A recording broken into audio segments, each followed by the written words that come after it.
Yeah.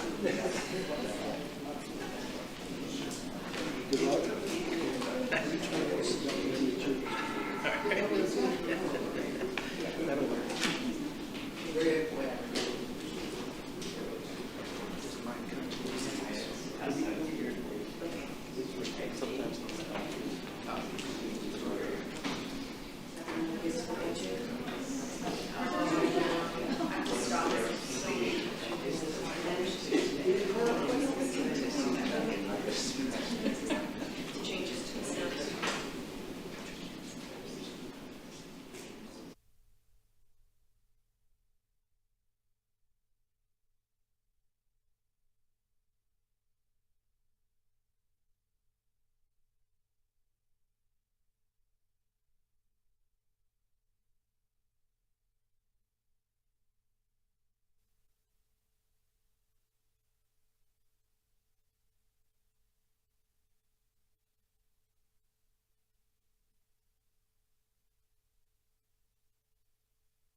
I see that the city manager's here. Present. Now, where's my stuff? Good afternoon. I'd like to call the meeting of the Corpus Christi B Corporation to order and ask Secretary Huerta if she would read the roll, please. President Leah Oliveri. Present. Vice President Alan Wilson. Here. Secretary Diana Summers. Here. Board members Mark LaRue. Present. Jesus Jimenez is absent. Robert Tamez. Present. Okay, we do have a quorum present to conduct the meeting. And just to clarify, Mr. Evans has moved out of town, so he's still listed, but Yes, ma'am. Yeah, we're yeah, not calling him on enrollment. we're not. He's not absent. He's absent permanently, I guess. Correct. Okay. Is there anybody that would like to make a public comment? I don't see anyone. Ms. Huerta, have you received any written public comments? No, ma'am. Okay, thank you very much. I'd like to move on to the minutes. Are there any corrections to the minutes? Do I hear a motion to accept the minutes as presented?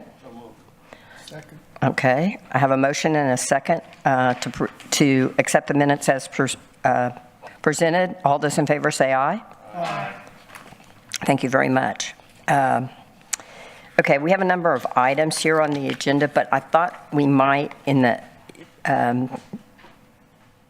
just because some of these are more staff-oriented, that we might go ahead and move up a couple of items, change them around. One of them is, I'd like to do the public hearing on the South Texas military housing first, if that's okay with you. This is a quick correction update. Is that all right? Okay. Get you all so you're ahead of the game. If you want to introduce yourself. And okay. So this is for the South Texas Military Housing, the Admiral's Quarters. My name is Randy Almaguer, Compliance Officer. Wait a minute. I didn't say that. Let me open a public hearing on this, please. So I'm considering the public hearing open, and then Mr. Almaguer is going to give us the staff presentation. Of course, the staff is welcome to join in as necessary. Now, go. Right, okay. We do have a presentation here. Do I work there? Oh, okay.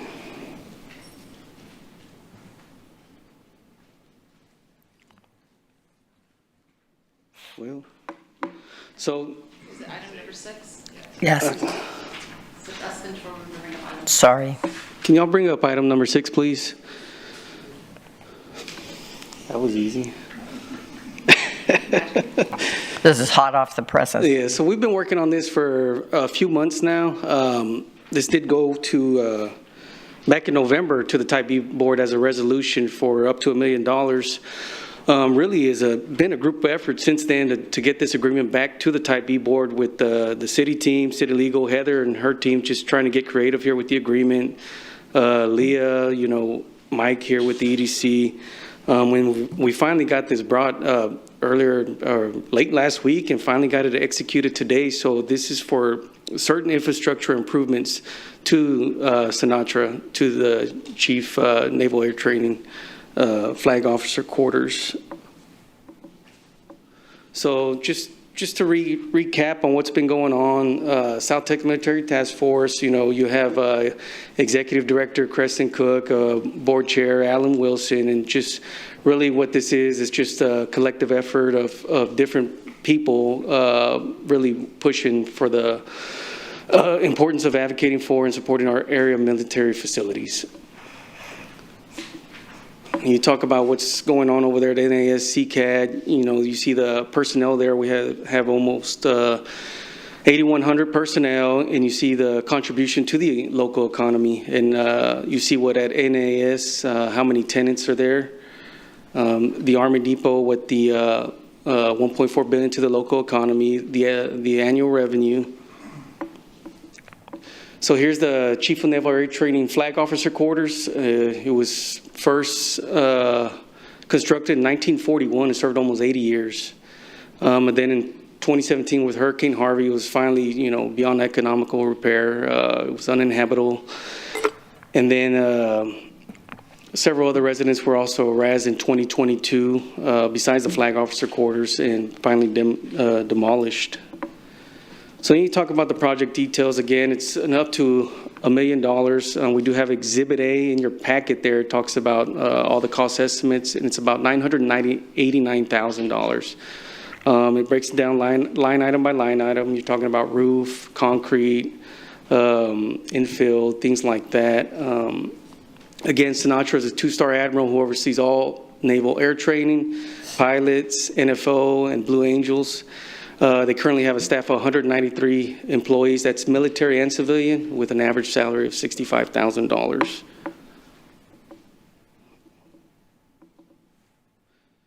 And then here's what it would look like. Here's some conceptual designs. Again, all the first floor would be for entertainment purposes, for hosting meetings with dignitaries, things like that.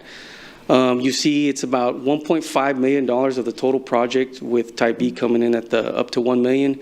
And then you have other participating entities with the Port of Corpus Christi, City of Kingsville, and Claiborne County. And then here's some other conceptual designs of the project.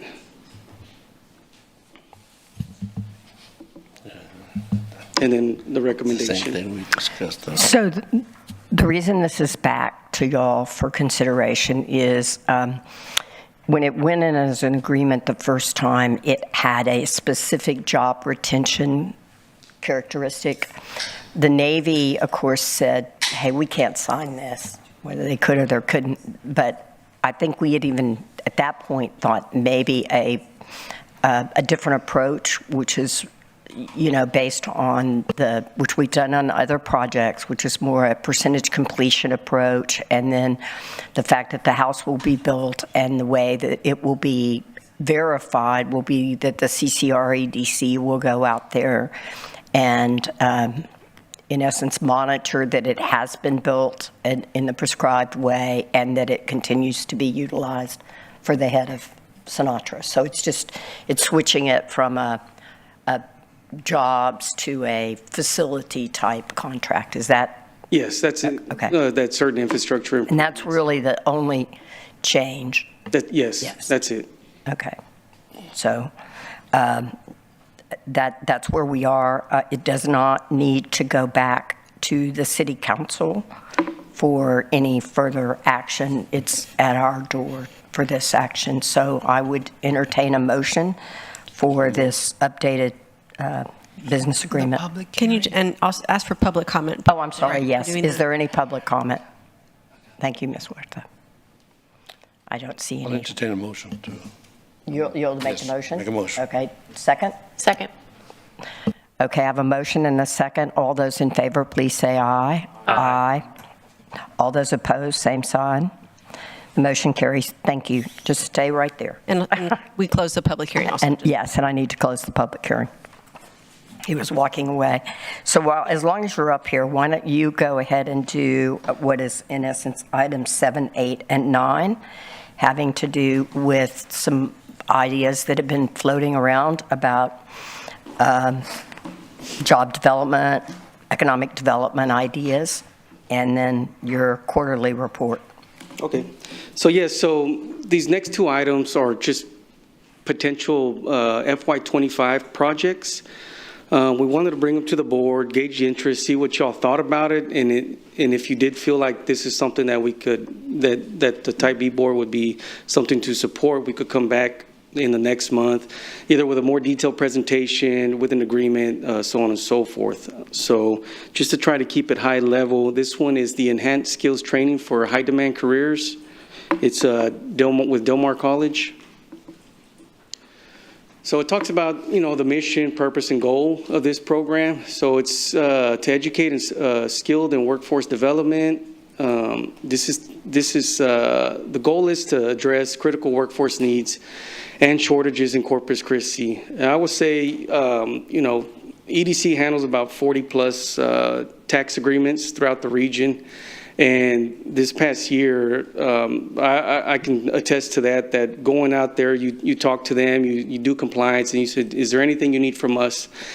And they're saying, well, we have work shortage, we need more workers. This is the first time we've ever seen this ever happen where we need more workers. So it's like, well, talk to Del Mar. They're always available to talk to, figure something out.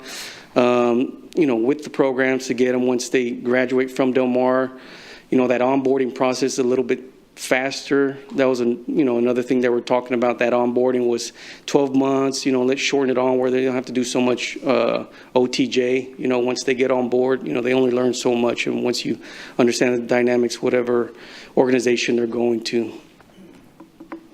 So this would be the funding request overview of what it would look like. This one's would be right under $2 million. It's 1.89, I believe. Under 5 different programs: industrial instrumentation, AI, engineering and robotics, chemistry lab technicians, and industrial machining and welding. And he talks about what's the impact and benefits. It's broken down into average salaries across all 5, the potential job growth between all of them. As you can see, what they would go for, you have, AI and geospatial visualization, that's advanced computer workstations. You talk about tools, industrial machining and welding, with the CNC and plasma cutting tools. So it's pretty diverse on what the program would be.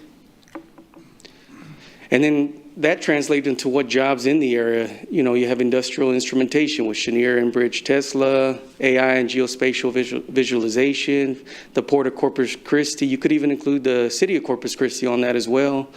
GPAC, Percheron Operating, LLC. You talk about industrial, you have CCAD, GCGV, Comores. So it's spread out. It translates into real jobs here in the area. And then, okay, this program does exist in other areas. You have Austin, Dallas, Houston, San Antonio, and what they're doing and what they're focusing. So you see in Austin with health science, IT, advanced manufacturing. You see with San Antonio, aerospace, manufacturing, advanced manufacturing. Same thing with Dallas, and then you got Houston with healthcare, energy, and logistics. And you talk about Austin, it's with their community college. Houston, again, with their community college. You got San Antonio, Alamo Academies, and Dallas with high demand job training program. So we bring that up because then you talk about, okay, the strategic importance. Well, if they have all that, you take a chance of losing that local talent here and going to these different areas to get jobs in those areas, as opposed to, going to Del Mar College, staying here, getting a job here, buying a house here, raising a family here, going to the ISDs, back into Del Mar, back into the university. So it's just continue to keep that local talent here.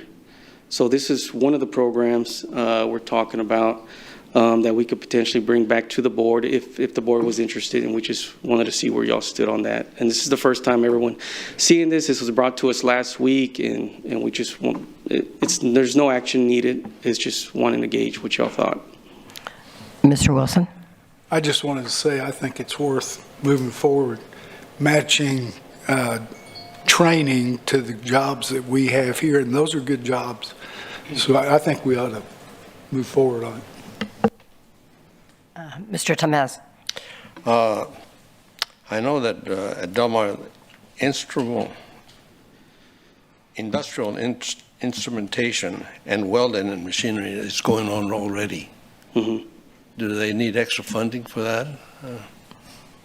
It was just what brought to me. I'm not too sure on the specifics. I agree with it, but I know that it's Yeah. in existence right now. So I can get that answer with that, if the additional funding, why it's needed, if they're already getting that funding for that program.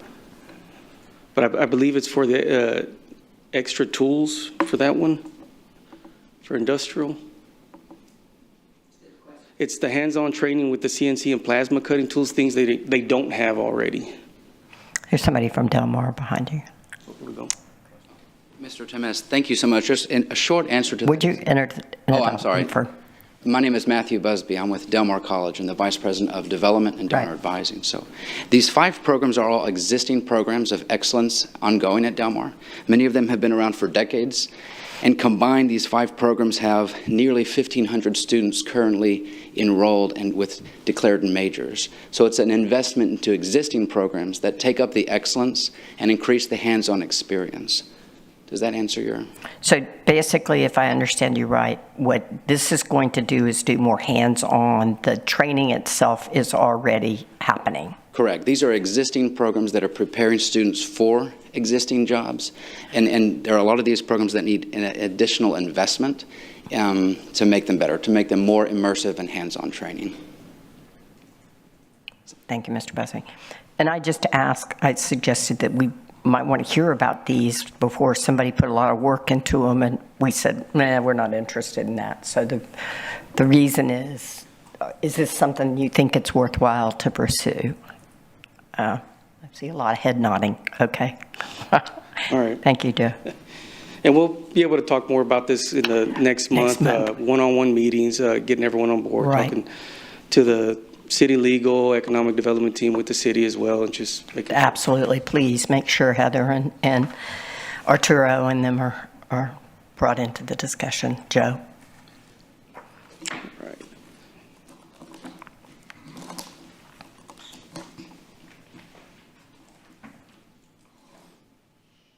So here we have the Innovation Fund proposal. This one's probably started about this time last year. Really started creating ways with it and trying to figure out how it would qualify within the Type B. So once that got going, I think earlier this year, we really started making strides on really pushing on this and talking to, the city team there, see if it was viable, getting legal to sign off on it.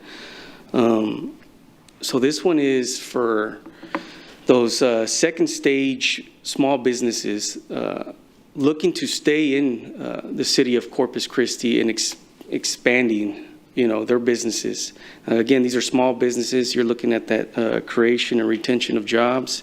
So, they may have 1 or 2 employees and they're looking, to create 1 or 2. It's not going to be something where it's, 40, 50 employees. They're going to, it's that second stage, which is, they're companies that have made it past the challenge of startup and have the capacity, market opportunity, and aptitude to grow in Corpus Christi.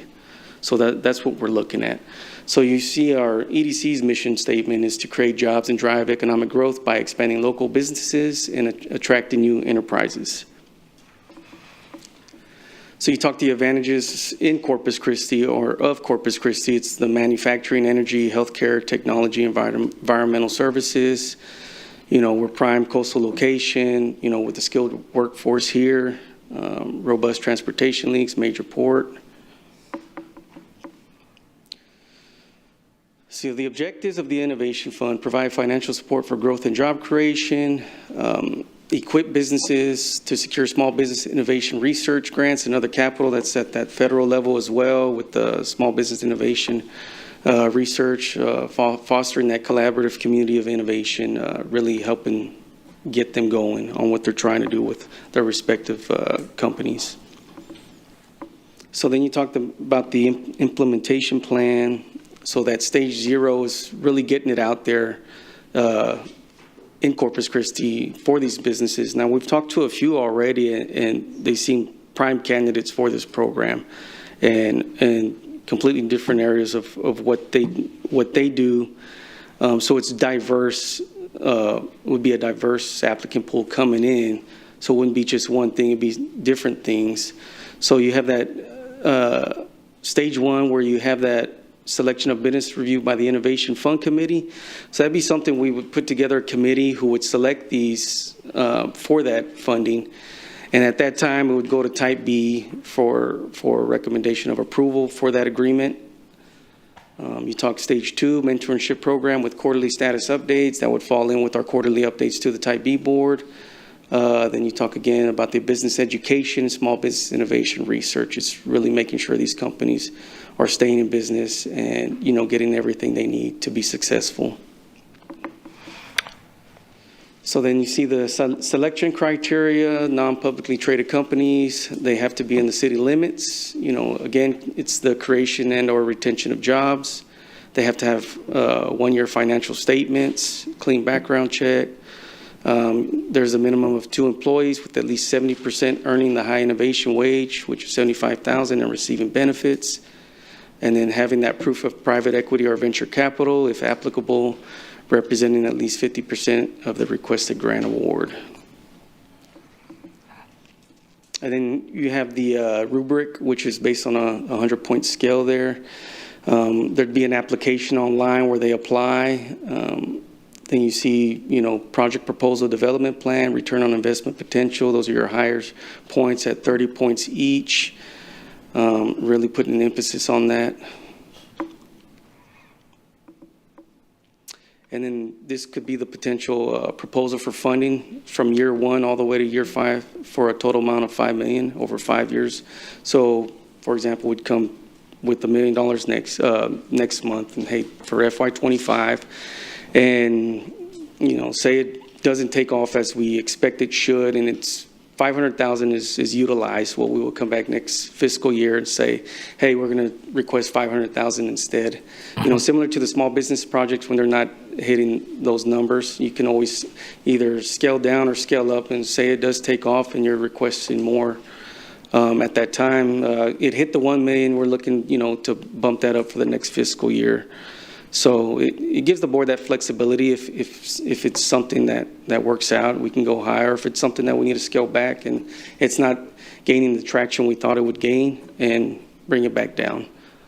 So, and then again, these are other areas that have an innovation fund. You have Austin, Houston, Dallas, El Paso, San Antonio, McKinney's on there as well. We don't have them up there, but they all have something similar with an innovation fund. You go to the websites, online applications, you fill out. It's doing all the same things. Thank you, Randy. So let me see if I understand something. We're not trying to necessarily replace the fact that some of these companies will need to get some kind of bank-supported financing for their expansion, but we're trying to make them attractive, I guess, for private financing to come in. Is that? Yes. Yes. Yes. Yeah, they may not have enough sufficient wherewithal to get what they need out of a traditional. Yes, and they're needing that Right. infusion there from this innovation fund Right. to get them to that next level. Okay. Any other questions? Does anybody have any questions? What do you think about this? It's kind of new territory. It's kind of between that, we're just going to help a big project, or we're going to do SBDIC. It's really trying to get in and build businesses, and so I'm kind of curious what y'all think. Mr. Wilson. I like that we're targeting people that already are in business in Corpus, right? Yes. Trying to layer on some help to grow and expand from within. And I think it's worth a shot. If we don't spend the money because we don't have qualified candidates, we don't spend it. Yeah. And if it's a big hit, well, then we've done something good. Anybody else? Ms. Summers? On that 100-point evaluation, would there be a cutoff of like a project that wouldn't qualify, like a certain level, that threshold that they have to meet in order to? Or like a 70% or higher kind of thing, for example? Yeah. I mean, that's something we can look at. This is something we'll come back again and vet it a little bit further on. That's a great question right there. Where do you, is it 60 below and they get pushed to this side and the 70 above go this side? Certainly something to look at, and we'll be able to define that a little bit more for you next month. And maybe even the scale itself. Yes. I mean, I think y'all just put it together, but it may not be the right person. More information on who would qualify, why would something not qualify, Okay. so that we have a better understanding. Okay. And a little bit about the board that is, or the group that would be put together to review these. It might be a certain group of people, but also bringing in other technical people. I mean. Yes, we've talked about from A&M, from Del Mar, I forgot who else. How about a banker? Could be, yeah.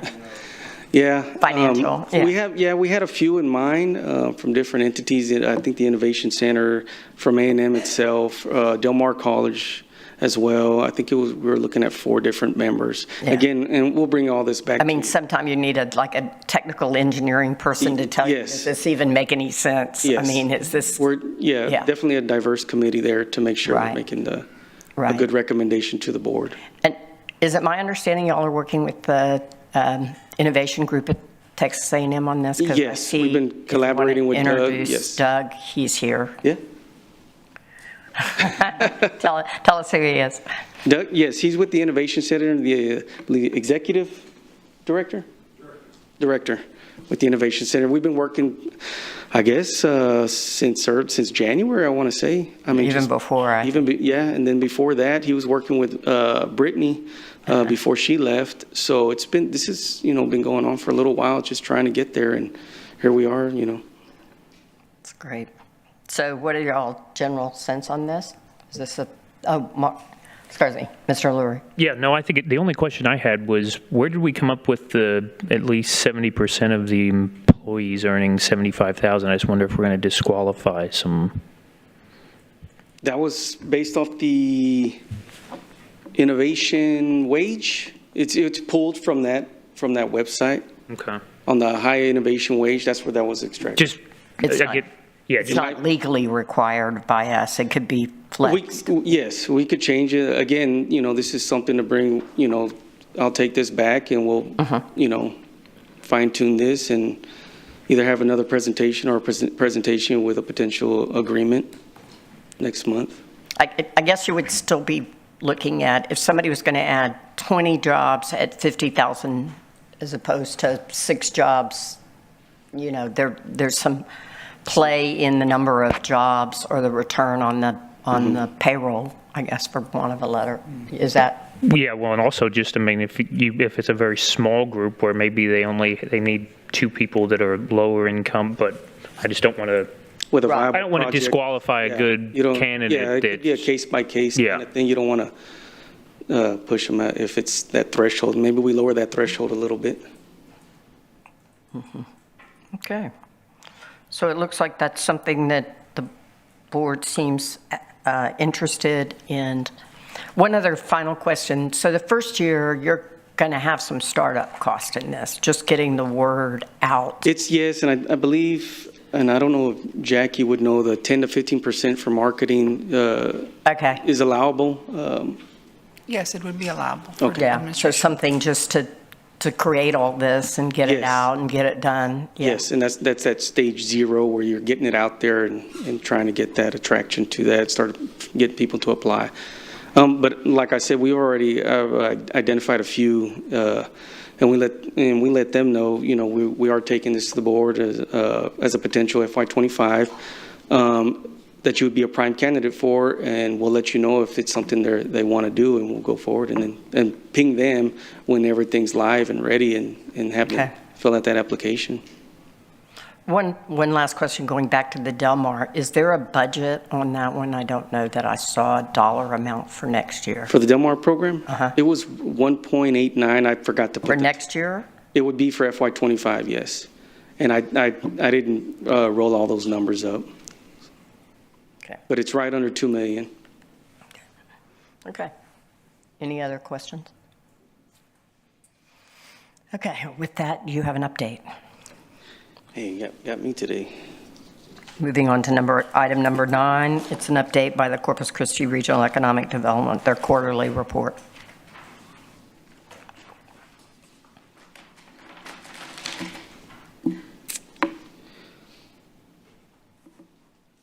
Okay, I know the board last month asked about the botanical gardens specifically. I talked to Dr. Womack, and he's saying by November of this year, this should be complete. And as you can see there, it's a December 31 extension that was approved by the Type B board, I believe, in April.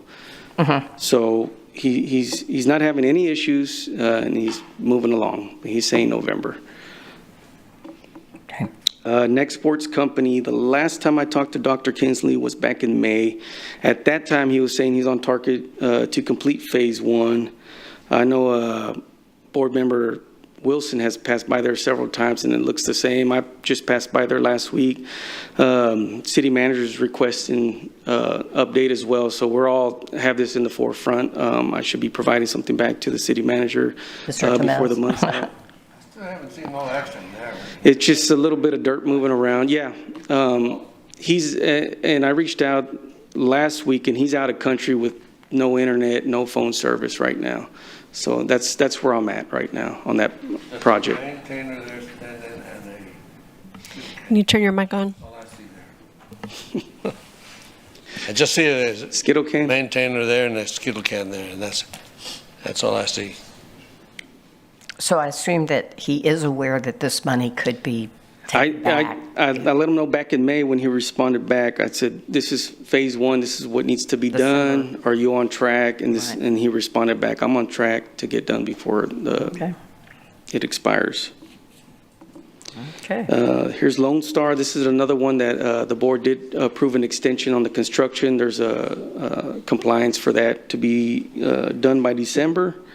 So as you can see there, I broke out, they're about 40% construction completed as of May, and it talks about everything they've done, metal stud framing, sheetrock, ductwork. The next slide should just show where they're at on some of the stuff here. As you can see, they're starting to, walls up, electrical, already got with city water for sewer as well.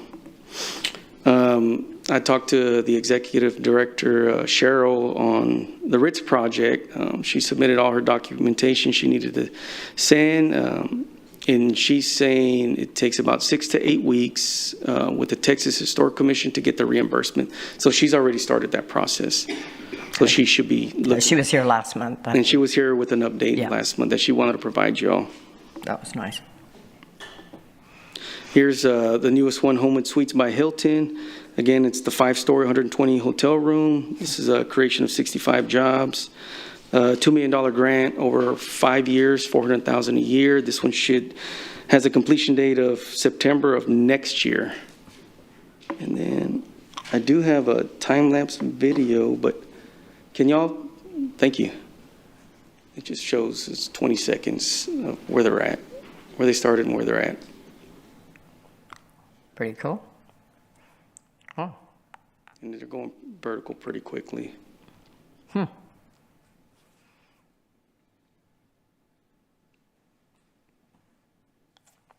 Moving along. Yeah. Talked to the developers, they gave an update. They're having little to no issues on progress right now. Everything's flowing the way it should be, and they're on track for next year. So, and I'll bring another update at the end of the year on this project as well. Thank you. So now we're entering our small business programs. The first two will be the fiscal year programs. You have SCORE.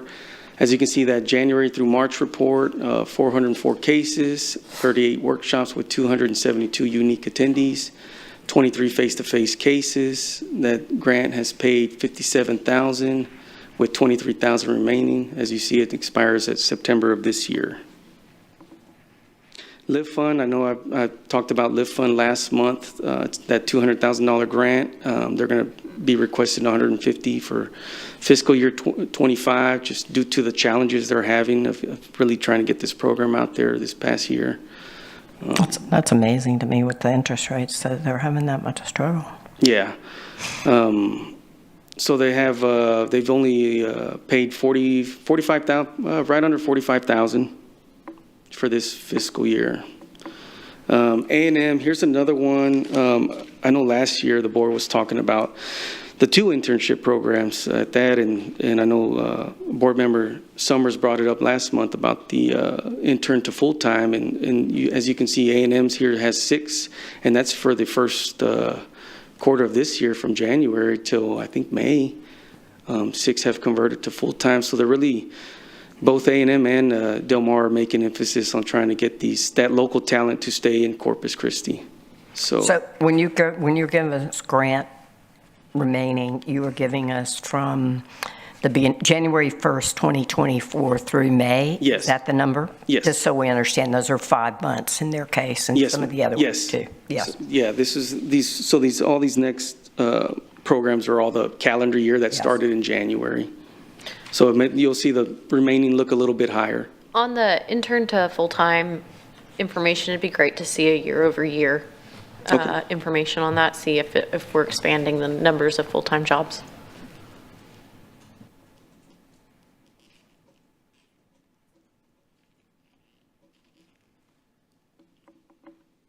Here's Del Mar College Apex Accelerator. This is the program that helps small businesses with all levels of government on the bidding, performing, procurement contracts. As you can see, they've helped 146 unique clients with contracts totaling $84.8 million, held courses with 624 attendees. And then broken out here, you see January through May versus 2023 total. Nothing really stood out on this. They're, projected to do equal or above on a few. We'll have more data at the next quarterly on this program. Here's Contract Resource Center, again, helping small businesses connect with the large multi-year projects in the local community in the area. They've helped 58 clients, 143 client sessions. The grants paid $50,000. They have $99,000 remaining. Here's 2023 versus 2024 again. If you want to take a look at that. The attendee numbers on this one is what stood out. All of 2023 was 286. They're already at 297 for this year. And then here's a new one the board approved last year, the Cyber Center. So they've had has met with 3 clients for a total of 10 hours. And they're still coordinating with the SBDC, Apex, and CRC to reach out to even more clients to help them out. Currently, they've already had either a webinar or in-person training. You have cyber-aware passwords, cybersecurity for small business, protection in the digital age, cyber-aware, secure Wi-Fi. And they've had over 50 participants. And then you see future training events. They have 7 that they have on schedule for June through September. And this grant's paid $34,000. And then here's Del Mar's internship program that we talked about last month. As you can see, the intern to full-time, they had 4. They had 32 interns with 30 companies participating. The grant's paid $61,000, and they have $53,000 remaining. And then here we have last SBDC Center. It's a $150,000 grant, and they've already paid the $150,000. It's created 134 new jobs and retained 150. And this one's another calendar that expires in December 31. And then here's the 24 report.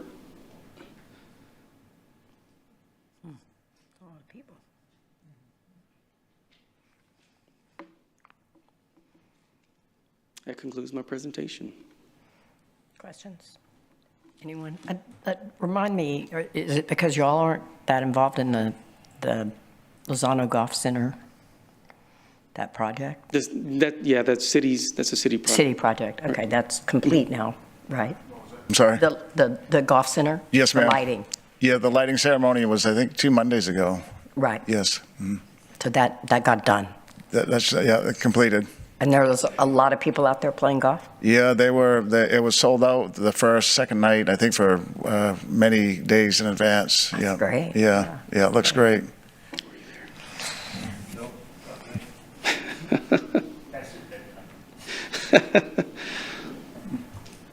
He doesn't like orange balls? I don't like 9-hole course. Ah, You can spend some time out there, and you might as well play the 18. okay, thank you very much. Thank you. If there's no other questions, I appreciate the. Randy, Randy, oh, I'm sorry, Mr. one more thing on the home suites, Homewood.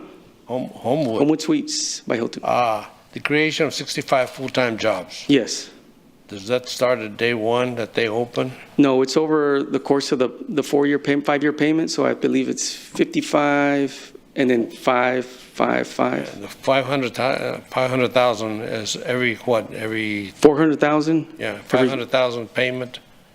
400,000. 400,000. Yes. 5 payments? 5 payments. Every quarterly or what? Every year. Because they're supposed to, well, Because there's compliance done every year. They have to make sure the So they jobs- haven't gotten any money at No this money, point? no. They will only get it when they have. 9/30 of next year, right? Yes.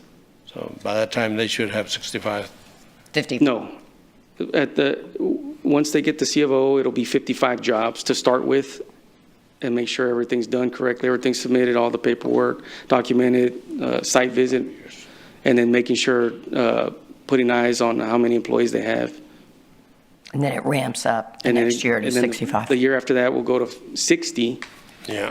and then 65, and then they got to maintain that. For 3 years. Yes. Okay.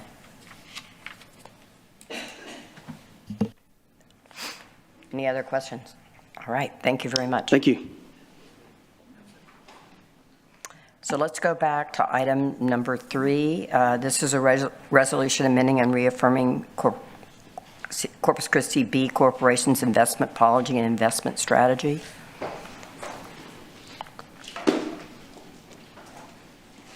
Thank you. Thank you, Mr. President. My name is Sergio Villasana. I'm the new finance director for City of Corpus. Welcome. Thank you. I've been here this might start my 3rd week, so bear with me. I'm a little nervous. I believe you said item number 3. Item number 3, the Public Funds Investment Act requires the corporation to review and adopt the policy annually. Our policy is reviewed by our investment advisors, legal department, as well as the investment committee. There are no changes to the policy other than updating page numbers and the adopted date. It will be the same policy as we had this past fiscal year. And if there are no questions, staff does recommend approval. So move. Second? Do I have a second? Mr. Tomez seconds the motion. All those in favor say aye. Aye. Aye. All those opposed, same sign. The motion carries. Thank you. Thank you. You hit a home run your first time out. Way to go. All right, the item number 4 is a motion to approve the amendment to the Corpus Christi B Corporation's guidelines and criteria for granting business incentives. Ms. Holbrook, Assistant City Manager. Hi, I'm Heather Hurlbert, Assistant City Manager. So we introduced these at the last meeting. We are proposing some updates to the guidelines for clarification and also another change to make the guideline consistent with some of our other economic development policies. And so what we are proposing is that in Section 3, that we add language that says that eligible projects not specifically defined within one of the project programs should focus on capital investment related to either new facilities or improvements to existing facilities for the purpose of modernization or expansion. And so this is making there's a section in there that's kind of other projects. And so to make it in the same spirit as our other requirements for these projects is that these projects should focus, projects should focus on new construction, expanded footprint, or modernization as defined by the terms. The other thing, and this is just something that as we were going through this on the subsection C, it says defined below, but we actually want to say defined in section 8. The other A's and B's both refer to the section that it's defined in. It's something we found as we were going through this that just for clarity's sake. So we want to add in section 8 to the subsection C, and then add that sentence that I just read, and then below it adding, if any project receives incentives from other City of Corpus Christi economic development incentive programs, including TERS number 2, number 3, number 4, and Chapter 380 agreements, the total incentive should not exceed 30% of the total project investment. This also is something that is consistent with specifically our downtown TERS incentive policy, along with our North Beach TERS, which does business incentives. And so we feel like this would make it consistent. This makes it consistent with our other economic development policies. And then in addition, we are recommending the amendment of section 12 within the application, subsection D. And again, this is another one that is inconsistent with some of our other policies, is that we want to ensure that instead of having commencement of construction after the filing of the application, that commencement of construction could not happen until the incentive and the development agreement is approved. So that is consistent with our TERS number 3 and our TERS number 4. And also with any of our 380 agreements, we would require that the 380 agreement be entered into prior to any type of construction. And so those are our proposed amendments to the policies. Any questions?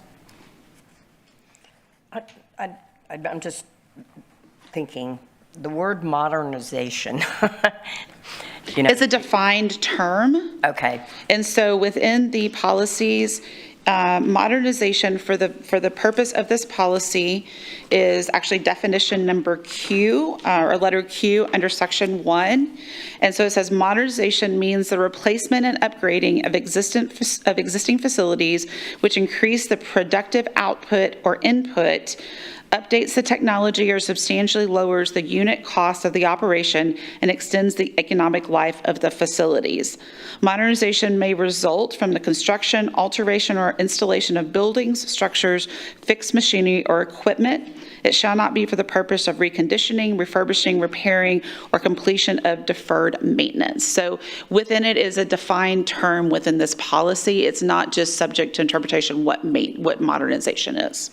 So just to clarify, if somebody came and said they wanted to modernize whatever their facility is by, improving their carpet and furniture or whatever, that would not be. It would not qualify. Definition of. Exactly. Okay. Exactly. And that's why we left. And that's why I was trying to be more specific. Yeah. Because that may be some confusion that will be in the future. And Exactly. maybe not just what it is, but what isn't it. Exactly. That's something y'all can work on. Exactly. And like I said at the last meeting, this is kind of a stopgap measure because we did find those inconsistencies. So we wanted to make sure that we got this updated. This, I think, is something that really does need to come back to the board for further review of and consideration of the overall policies and procedures to ensure that these are still consistent with the goal and the vision of the Type B board. Not saying one way or another. We may decide, the board may decide they want to do that. Exactly. As it stands right now, modernization is a very specifically defined term within these policies. Second thing is, there is nothing legally that requires us to conform with the TERS. No. We've been on our own path. We just had this come up because there was some confusion because some people thought that the application, the TERS requirement for application applied to us as well. So it's just something, y'all don't need to do it. But it would make it conforming. Exactly. So it makes it confusing. Exactly. It makes it consistent across the different economic development tools. Okay. And I think that was my main points. Okay. Anybody? I'd like to move we approve the amendments. Yeah, okay. Thank you. I have a motion by Mr. Wilson to approve the amendment. Second. Second, Mr. LaRue. All those in favor say aye. Aye. All those opposed, same sign. Motion carries. Great. And then now we get to the operating budget. Actually, I would recommend we go back to the financial statements. Oh, I'm sorry. Item number I did 2. skip those first. Yes, good point. Sorry, I did not mean to leave you off, but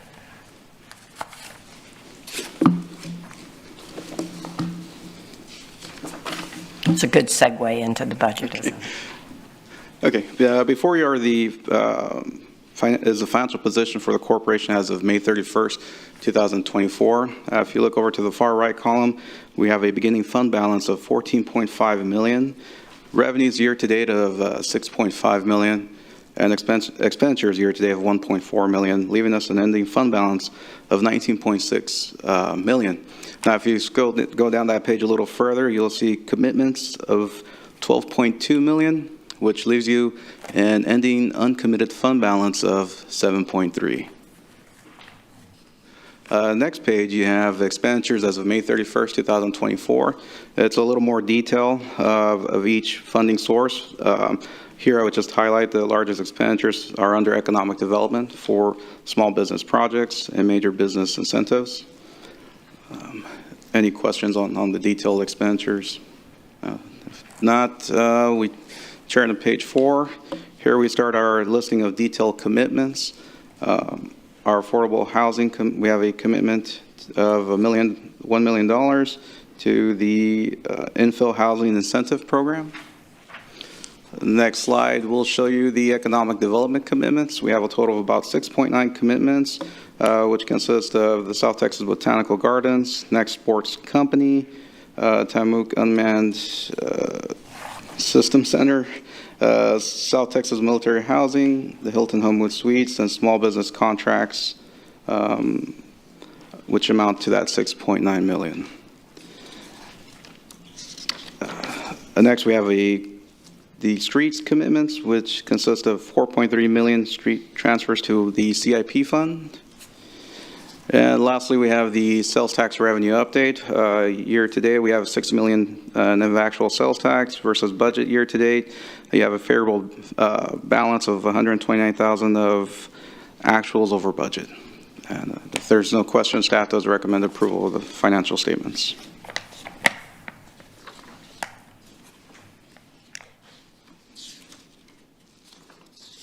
So I just want to be, just so we know what we're going into. On page 2, financials ending May 31st, you show we have $7 million available for economic development in this year, and that is uncommitted, correct? I'm sorry, can you repeat that? Yeah, we have ending uncommitted fund balance as of May 31st in B is $7 million. Correct. And affordable housing is 1.8. So when we quote numbers like 7.3 or whatever, they're not exactly, they're within these categories. Okay, right? So Mine. it's important as we discuss certain budget items that are coming up, I think these are kind of operating as separate funds. So. That is correct. That is correct. Okay. It's not the 19 million, I guess, is what I'm saying.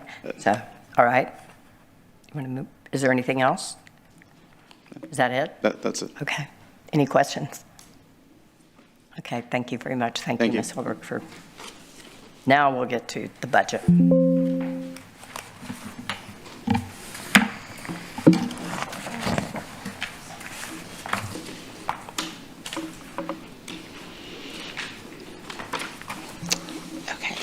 So one thing I did want to clarify on on those financial statements. So while we do have commitments, a lot of those are multi-year commitments. And so when we look at that, that's why we lay those out by fund. When you look at what that fund balance, that running fund balance is that even though we do have those commitments out there, they will not, a lot of them will not be paid out within the next year.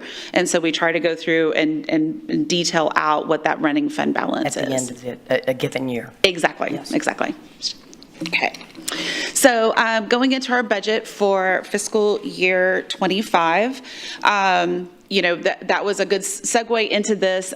We do have 3 different pots of funding. One is our economic development funding, one is our streets funding, and one is the affordable housing funding. So just a reminder on how the revenue flows. 50% of the sales tax collected goes automatically into the economic development funding. Then $500,000 goes into our affordable housing funding on an annual basis, and the remaining of the revenue, or 50% minus $500,000, goes into the streets funding. And so that is how the revenue flows.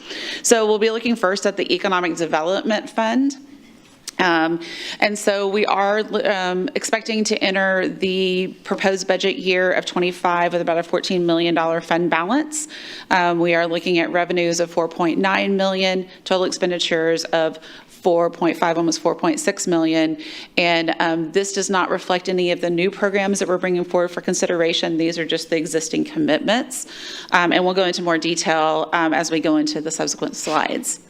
So on the revenue, we are looking at $4.5 million in sales tax. This has modified a little bit, I think, from the last, actually, you know what? Yeah, has modified a little bit from the last time you saw this. We are continuing to refine our sales tax number, and we are looking to keep that flat to what we've collected year to date. We don't anticipate right now, with the way that the economy is looking, is that we will have an increase in sales tax year over year. And then we do have $364,000 worth of investment income that will be coming into the fund.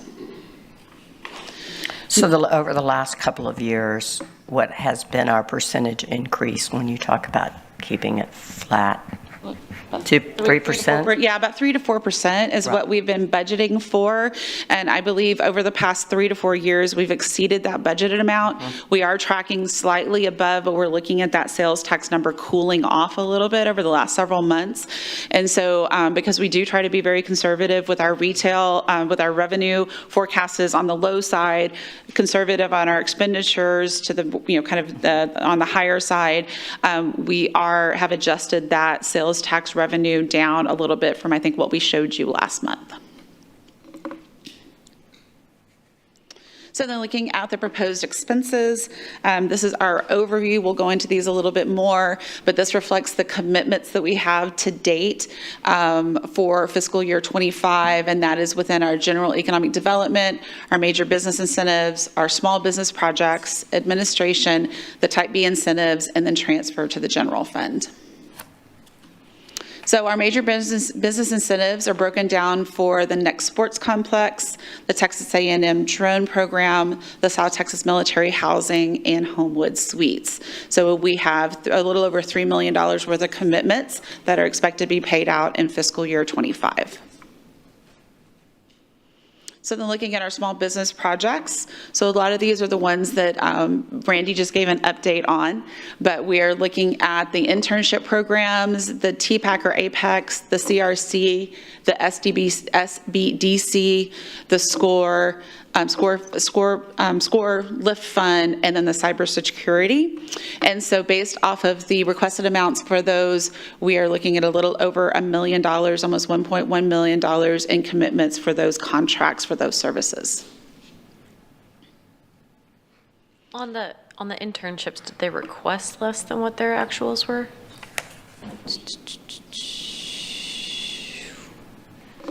The actuals, because of the way those contracts run, that also includes part of the contract from the previous year. So what ends up happening is that I think that budget was probably $140,000, and then those last 3 months we have to roll in and amend the budget, and so we kind of end up with the way that the expenses are. It's more than 1 year. We budget for 1 year, but when you look at the actuals of the amended budget, it's the 12 months plus kind of the 3 month coming into it. I know that's confusing. But it's because of the, like I said, it's because of the way the contract is a 12-month contract, calendar year contract, and our fiscal year is an October 1 through September 30th contract, or our year. So the actual budgeted amount was less than that. We amend the budget because we roll over funds from the prior year into the current year for those last 3 months of the contract. So as confusing as all that is, the reality is that the original budget for 2024 was 1.083.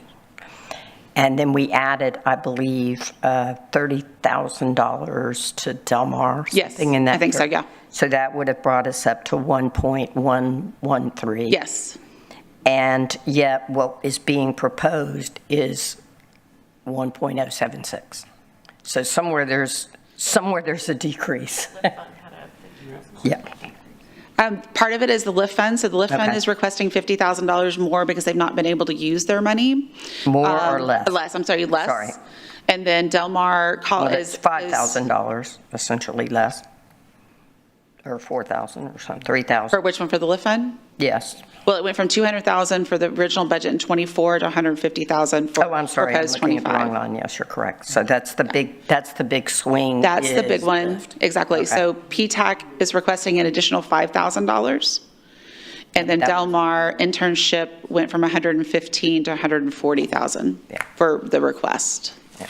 I mean, And this, the only way, I'm not a banker, the only way I can think about it is what was the original budget, what was added. Exactly. and If you what look at- was the original budget, and that gets you out of worrying about the calendar year and all that. yeah, yeah, if you do, if you look at that far left-hand column that says the original budget and the far right-hand column that has the proposed budget, those are your two numbers you really want to, the two in the middle are accounting mumbo jumbo that kind of rolling over between the calendar year and the fiscal year contracts. Right.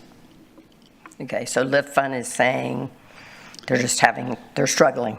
They have had, as you saw in the report that Randy just gave, they're having a lot of problems actually you putting the money to use. And so I think they have agreed to lower their funding because they want to make sure that they're being good stewards of that money and putting that money to use. If they're not going to use it, they don't want to tie it up. Okay. Did that answer your question? Yes. Okay. Type B incentives, again, this one will be hopefully paid out by the end of the fiscal. We have it, it's going to be paid out by November, so we're rolling it into one more fiscal year for fiscal year 25. And the reason why that amended budget is double, it was an accounting error. Basically, we accounted for it, but then we also rolled the money over, so that is now straightened out, and we just have the $89,000 that is in fiscal year 25. And then I'm going to turn it over to Arturo Marquez, our new Economic Development Director.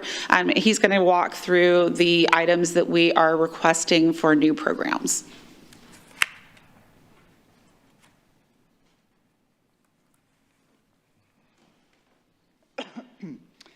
Well, good morning. Good morning. My name is Arturo Marquez. I am your new Economic Development Director for the city of Corpus Christi. So thank you. Thank you guys for allowing me the opportunity to present this item to you. So essentially what we're going to go through is we're proposing 6 different items for your guys' approval. The 6 items are going to be in total of about $7.3 million. And I'm just going to go through each one of them and give a little bit of detail. Some of these are a little bit new to me, so I'll probably defer back to either Heather or Elsie, just in case I have any additional questions, or if you guys have any additional questions that I may not be able to answer. So the first one is the small business events. We're requesting $50,000 in order to create 2 events that are catering to the small businesses in Corpus Christi. I think this is actually a really good start. One of the things that I've noticed throughout visiting Corpus Christi is that, well, the small businesses definitely need an additional platform besides the ones that both chambers can commit to, but just give them an opportunity to, accentuate their platform. So we are requesting to create 2 events spread out throughout the year, again, tailored for small businesses. I don't know if you guys have any questions on that one. What type of event? Well, this is definitely, oh, sorry. Go ahead. This is definitely something that we can talk to the chambers about. Obviously, we don't want to replicate or duplicate, I should say, any things that are already being created through them. But definitely, one of my biggest philosophies is, it's easier to grow what's already here than it is to bring something new. And again, bringing something that can help the businesses that are here through the events and, giving them an additional place for networking, an additional place to share ideas is definitely something that we can do. Now, as I'm going about this, again, I'm pretty sure that the chambers already, have events like this, whether they're networking events or anything of the sort. But if I'm not mistaken, the department actually held a small business summit very recently, and things like this where we give the opportunity for small businesses to learn about the opportunities that are out there, whether it's through the state, whether it's through different agencies. We can teach them more so that we can give them additional tools to, again, expand their businesses. So it really is going to depend on a lot of the conversations that we have with the both chambers of commerce and additional partners to see where we can fill that need. But again, I refer back to my personal philosophy to help the small businesses, give them additional tools to, again, expand their business. So. And I just wanted to add, this really came out of the Small Business Summit that we held with the governor's office. One of the things that we heard from a lot of the businesses there is that, and what we also heard from the vendors that came and did presentations and had booths, was that they saw a lot of people that they weren't seeing when they did things with the chambers, when they did things with Del Mar. And so we tapped into a different market. There were several small businesses that we talked with that said, you know what, I didn't even know all these resources were there. So they were not, however they got missed, they weren't weren't already being engaged through some of our other programs. And so between utilizing the vendor list that we have through the city, utilizing some of the resources we can utilize through the governor's office to tap into a lot of those things, we feel like this is just provides another opportunity to hopefully grab some of those businesses that aren't engaged with the chamber, aren't engaged through the Del Mar programs, to help them understand and educate them on the resources that not only the city has, but through the Chamber of Commerce, through the EDC, along with some of our other partnering agencies that have resources for small businesses. Well, if you could spread the rumor that the governor is going to be there, it helps too. Oh, I know. Yes. Sorry. Okay. Any questions on that one? Okay, moving on. So the next item is a request to go into a partnership with the Texas State Aquarium. I'm just going to read this one. This one, again, if there's any questions, I'll refer back to Heather. But essentially, it would be to participate with the TSA on the development of a new parking lot for the North Beach visitors. They do get roughly around 500,000 visitors per year, and it seems that there is a high need of improvements to their parking lot. So the idea here is to enter into an agreement with them to assist them with a fund of $2 million to renovate or improve the existing parking lot. So we had some questions, I had some questions anyway about this, and I even did some follow-up on this one. As it was presented last time, it had to do with the area underneath the old bridge that is perhaps not going to be utilized by, or able to be utilized by the aquarium anymore. There's a lot of parking over there. I did speak to someone and they assured me absolutely that that property is going to the port, and it will be a revenue generating piece of property for the port because of its waterside access. So my question to y'all again is, have we brought the port as partners into this discussion? Because my understanding is they're proceeding to help too. At this point, I don't have that information. We can definitely swing back around with the aquarium to understand what that is, but this actually is not specifically focused underneath the bridge. This is additional parking outside of underneath the bridge, because the parking that is underneath the bridge will not be able to be accessed during the deconstruction of the bridge. And so the Texas State Aquarium is working to secure additional areas that will be utilized during the deconstruction of the bridge, along with in the future, because right now their parking is not sufficient underneath the bridge to be able to accommodate all of their visitors or those visitors to North Beach. And so they're having challenges with overflow and stuff. And so this actually is a new parking lot that they are securing additional land for and will be improving to help replace parking while the bridge is under deconstruction, and then to be able to utilize in the future for additional capacity. So is their land identified? Yes. Yeah, they already purchased it. Yeah. It's been purchased by the aquarium. It's I don't know if they want us to disclose it, but it's a pretty big piece of property that's largely vacant today. Excuse me, today. Okay. And so, as Heather said, that's a good summary. It's not that they'll lose that parking. It's that when they deconstruct the bridge, they'll lose it at least for that time period. They're going to lose that parking. Yeah, and already They're going to lose that parking. The port has plans to lease that land. Right. And already today they need more parking. So it's a 2 for 1. It's when they decommission the bridge, that parking will be gone, and maybe thereafter. And then 2, they need additional parking just based on current demand today. What about the Lexington? I mean, how do they, I mean, they don't really have any parking, and they get quite a bit of tourist activity over So our understanding is, even though this is Texas State Aquarium parking lot, it is open to the public and people are able to use it. So people use it not only to visit the aquarium, but also for the Lexington too. It's paid parking, and so anyone's able to park there. Oh, well, because when I go there, which I do frequently, there's a token that I have to get. Okay. I don't know that I've ever had that offered to me at the aquarium, at the battleship. Oh, I'm sorry, at the battleship. Okay. Yeah. Does anybody? No. No. I just get it free. Well, yeah, no, this is the place to park, to offset the parking. Do you know, Mr.? Yes, ma'am. You're absolutely correct. There's no payment required for the Lexington. And I've visited Lexington often as well. Right. And you notice that it'll go to the limited parking that is near the Lexington around North Beach. But simply put, the patronage to the Lexington and the State Aquarium alone it's already exceeding that aquarium parking lot.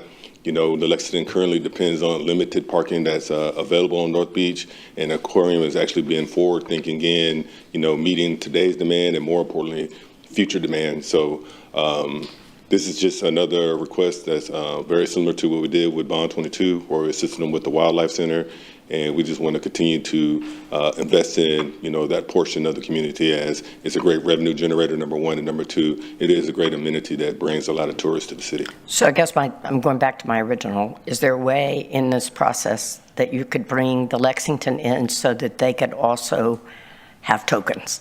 You know what I mean? That's a discussion that we can have with them. But at the moment, there really hasn't been a request by the Lexington, but we're happy to have that conversation. But we definitely want to go to enter into that conversation with identify. I mean, it seems like a problem in that whole area. Definitely. And if you're taking away some of the parking, let's say it's paid parking now for some of those lots. I don't know what property they bought, but if it's taking away some of that, that's going to be compounding. It's a vacant lot. It's not used today. It's abandoned by all intents and purposes. But is it someplace that people that go to the Lexington park? No, nobody parks there. It's secured, and it's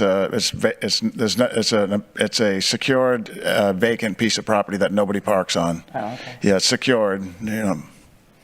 And as the drive surface there's weeds growing through what was asphalt at one point, so it's not a smooth surface. It's a great revitalization of that area. It's going to be great. Yeah. And why would this not qualify under the TERS for North Beach? So it would qualify for the TERS. Our TERS number 4 is a younger TERS, and so we're still building funding from it. We came to Type B first. Type B has more funding available that we can work with. It is something that if, we can look to the TERS, but it would be a multiple year payout, and we'd have to partner with on that to how we would be able to satisfy that with the other commitments we already have within the TERS. Heather, do you have a diagram of the parking lots of the Texas Aquarium? No, I do not. Do you? And they will be working on diagrams, but as the city manager stated, I'm not sure if they closed yet, so they've really been close hold on the exact location because they're currently negotiating the purchase of the property. But once it is purchased and secured by the aquarium, then we're more than happy to get the renderings and publicly discuss them. And just a clarification, so this would just be, what we're asking for is just to include it in the budget. We would still have to go through an agreement with the Texas State Aquarium. We'd be bringing back more details on number of parking spots, what their timetable is, and things like that. And so what we're asking for at this point is just inclusion in the budget, and then we would bring back the agreement for approval with more details at that point. Okay. Any other? Okay, Bear Lane. Thank you. Those are actually good questions. So as I mentioned, there are 6 items that we are proposing, and out of the 6 of them, the largest one is coming up. It's going to be the Bear Lane project. If we can go to the next slide, please. Oh, actually, that's right. I have the control. Never mind. So the Bear Lane project is going to be a request for $3.9 million, and really what we're asking for here is a way to expedite the process or the development of this road, and I'll go ahead and read the project description. So the cover design fees for the street and stormwater to initiate the Bear Project Lane, which is expected to drive economic development and growth to the area. The total design cost is $4.8 million, and the Bear Lane project is currently not in the capital improvement plan, and this funding would, like I mentioned, expedite the process to be able to undertake this expansion, this redevelopment of this road. Could you define for us what expedite it was? Yes. Okay. And I'm sorry, Neiman Young, Assistant City Manager. The reason why we're bringing this to you, before you all, is the fact that Bear Lane currently maintains a large facility for the RTA's operations. The RTA has been, again, forward-thinking and has applied for federal grants to repair the corridor. And in return, they're asking that they're willing to leverage those federal funds to repair the corridor if the city is willing to, pay for the design of the project. So this would actually be an opportunity for us to pay for a design for $3.5 million, and in return, we're going to get probably $10 million or $9 million worth of cost for $10 million. No, the construction would be around $9 to $10 million. Right, but the design is based on a percentage of the construction. Yes, ma'am. And of course, the design is going to contain, that includes like the contingency, the soft costs for reimbursables for the engineering department. So that's a rough estimation of how much the design cost is, and that's what we're bringing forward to you all for consideration. And again, if there's more money for design, It's almost 40% of the project. Exactly, and again, if the design comes in at less, then that money would be rolled over into the reconstruction funding for the street itself. Does that include some right-of-way, Neiman? I think it's just a 2-lane road today. You may need. Oh, that's correct. And that's correct. Yeah, your budget includes right-of-way, potential right-of-way acquisition as well. So it's just a 2-lane road today, so this would expand it to a 4-lane with maybe turn lanes in some locations, and we don't have the right-of-way in all cases. That's correct. So I believe there's some right-of-way costs in here as well. So almost 50% of this, if you just look at the Google Earth, I know there may be a little off, but at least 50% of this roadway is essentially vacant land. Yes, sir. Okay, and then from a certain point where the RTA building is back to SPID has some development on both sides. Yes, sir. Is that fair? But your project is going to even go further out. And I guess why I'm struggling with this, I'm trying to help y'all. Yes, sir. When people see this and they see, why is this happening when I have Agnes and I've been here forever and my street's in bad shape and it's hurting my business? Yes, ma'am. I'm trying to help us have reasons. That's a challenge that I deal with every day with, I know, with sir. the Public Works Department. But the reality is, as stated, this funding is for economic development initiatives, and we had to explain to them we would love to utilize it for your residential roadway. I'm talking about Agnes. It's a major, a very long-term corridor, a lot of businesses on it, been there forever, been paying taxes forever, and they're like, right, what about me? Yeah, Chairwoman, so the difference on the project is this one has the potential to bring money to the project to leverage funding. So as you mentioned, RTA has a bus depot there today. Yes. They are close to securing, if they haven't already, substantial federal monies to rebuild it. To expand it. They have committed that in that process or in other funding processes, they will bring money to this project for the construction. They haven't identified how much or what percent, but there's a commitment from their CEO and some of their board members that they would help to fund the construction. So it has a leverage match potential of several millions, that the Agnes and other commercial corridors do not have. They don't have a willing participant who has verbally told us they'll be willing to share in the cost of the construction. So that's the difference. Where were you in 2016, Peter? Because that's the same thing we were going to do. We wanted to do in junior back. Yeah, it's similar to junior back, where that one we just completed as well. And See, we were going to get it free. Yeah. City Council turned us down. Yeah, so that's why this one very similar, where there are vacant parcels, but it is identified as a commercial corridor, and so it has potential development potential if it has a better road. Today it's dilapidated. It's a asphalt road, which is not conducive for heavy trucking, so it'll be converted to a concrete road with 2 lanes and turn lanes. But that leverage match potential is something that's on the City Council's criteria list when considering projects, for a bond program. That is, if a bond program can bring money to the taxpayer, millions in this case, it helps to fund the project. So that's why we're recommending it. This one was the same. The owner already had lots sold. Yeah. And he was going to pay us back. but Yeah. turned down. Politicians. Ms. Summers? I just want to make sure I'm understanding this. So the road construction costs you said was $10 million? And that's an estimate. I mean, I'm utilizing that as an example. I could go talk to our engineers and get, more refined estimates, but it will be a large project. And the design fee, the design cost alone And right away. for the And right project is $4.8 million? And I don't have my glasses on, but yes, that's the number 3.9 million. That's the cost that we received from our engineers. That's the need for the design and for the right-of-way acquisition for this project. Okay. So what percentage of the total cost is design fee? We don't have the total cost yet. I can get estimates, but again, we can get the total project estimates, and if we plug the numbers into the budget and plan, we can definitely bring the estimations and everything from the engineering department for you all's consideration. Well, I'm sorry, for you all's approval.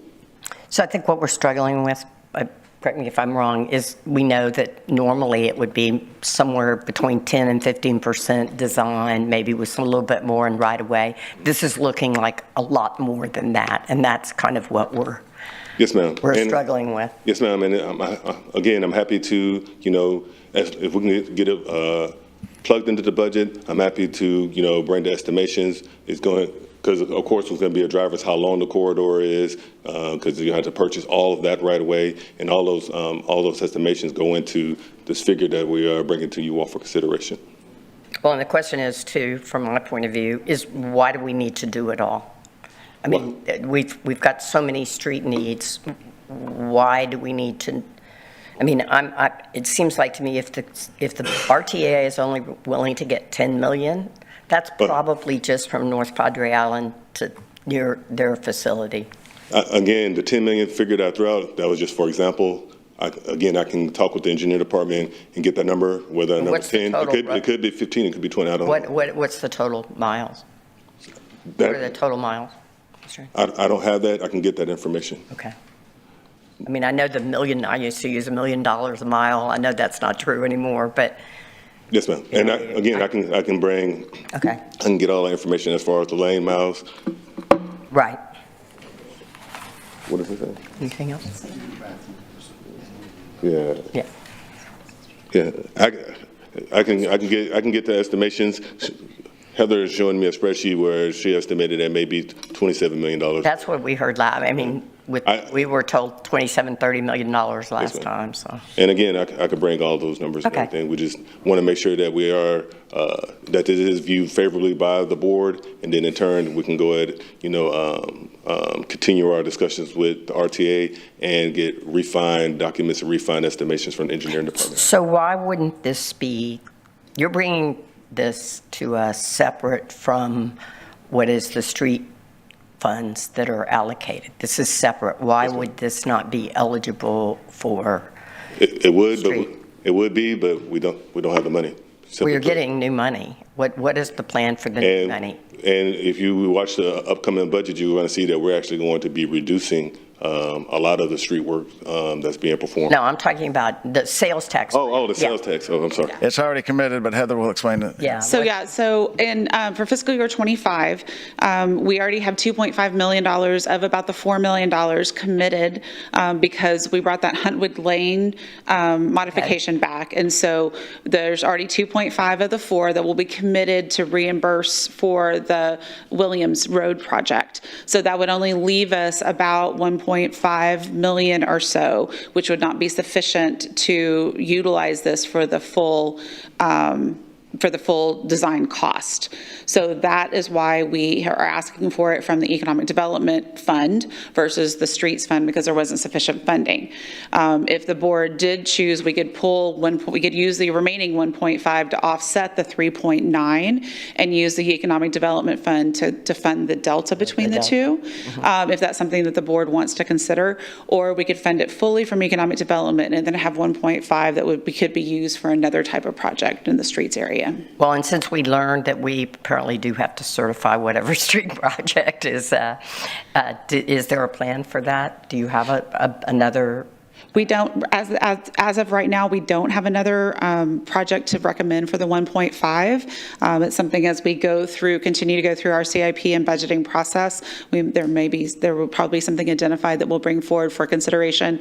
That's already in the budget, so we can bring it forward for consideration at any time to the Type B board when something's identified. What we're asking for is to have it included in the budget. So, and then we'd have to bring, of course, the project forward, the plans forward, and the contract forward on that. Okay. Small business data software.